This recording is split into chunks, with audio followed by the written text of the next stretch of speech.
આત્મવિશ્વાસનો અભાવ સૂચવે છે તો આના માટે શરૂઆત બહુ નાના નાના સ્ટેપ્સથી કરો.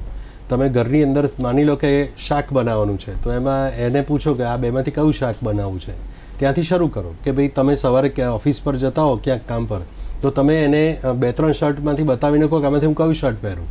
એટલે આવા નાના નાના સ્ટેપ્સથી એને એના પોતાનામાં આત્મવિશ્વાસ આવે છે. આ લાગે બહુ સીધી સાદી વાત પણ એની અસરો બહુ મોટી થાય છે.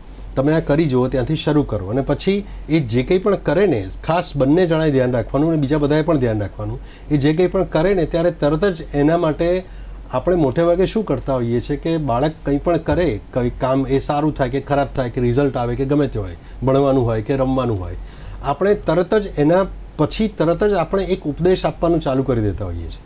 એટલે આનાથી થોડું બચવું જોઈએ. એટલે બાળક જે છે ને એને ત્યાં બહુ સરસ કર્યું, બહુ ખરાબ કર્યું કશું, અત્યારે એને થોડું પ્રોસેસ થવા દો. એણે જે કંઈ પણ કર્યું છે એને પ્રોસેસ થવા દો, બીજા બધાને પણ એ કહેવા દો.